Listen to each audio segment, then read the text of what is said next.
সোহেল বল করেছেন গতকাল, ভালো বল করেছেন। সিলেট টেস্টে পাকিস্তানকে হোয়াইট ওয়াশ করে ইতিহাস গড়ার পর আইসিসির টেস্ট র্যাঙ্কিংয়েও ইতিহাস গড়ল বাংলাদেশ জাতীয় ক্রিকেট দল। 2 ধাপ এগিয়ে প্রথমবারের মতো 7ম স্থানে উঠে এসেছে নাজমুল হোসেন শান্তর দল। বাংলাদেশের টেস্ট ইতিহাসে এটি সর্বোচ্চ র্যাঙ্কিং। আমরা জানতাম যে সিলেট টেস্ট শেষ হওয়ার পরপরই হালনাগাদ র্যাঙ্কিং প্রকাশ করে আইসিসি। নতুন র্যাঙ্কিংয়ে ওয়েস্ট ইন্ডিজ ও পাকিস্তানকে পেছনে ফেলেছে বাংলাদেশ।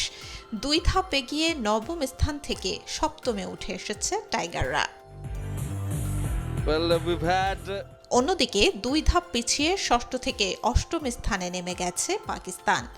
1 ধাপ পিছিয়ে 9মে ওয়েস্ট ইন্ডিজ, আর শ্রীলঙ্কা 7ম থেকে উঠে গেছে 6ষ্ঠ স্থানে।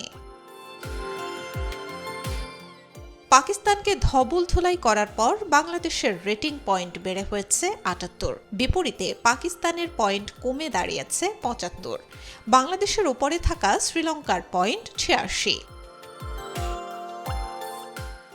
এর আগে 2018 সালে একবার 8ম স্থানে উঠেছিল বাংলাদেশ। এই সিরিজ শুরুর আগে বাংলাদেশের রেটিং ছিল 67, পাকিস্তানের ছিল 89। অর্থাৎ এই সিরিজে বাংলাদেশের রেটিং বেড়েছে 11 পয়েন্ট আর পাকিস্তান হারিয়েছে 14 পয়েন্ট। টেস্ট র্যাঙ্কিংয়ের শীর্ষে রয়েছে অস্ট্রেলিয়া, তাদের পয়েন্ট 131। 119 পয়েন্ট নিয়ে এর পরের অবস্থানেই রয়েছে দক্ষিণ আফ্রিকা। 104 পয়েন্ট নিয়ে তৃতীয় অবস্থানে ভারত, চতুর্থ ইংল্যান্ড পয়েন্ট 102 এবং পঞ্চম নিউজিল্যান্ড পয়েন্ট 101। তালিকার নিচে থাকা ওয়েস্ট ইন্ডিজের পয়েন্ট 68 এবং জিম্বাবুয়ের 10। 3 বছরের চক্রে ন্যূনতম 8টি টেস্ট না খেলায় আফগানিস্তান ও আয়ারল্যান্ড র্যাঙ্কিং তালিকায় নেই।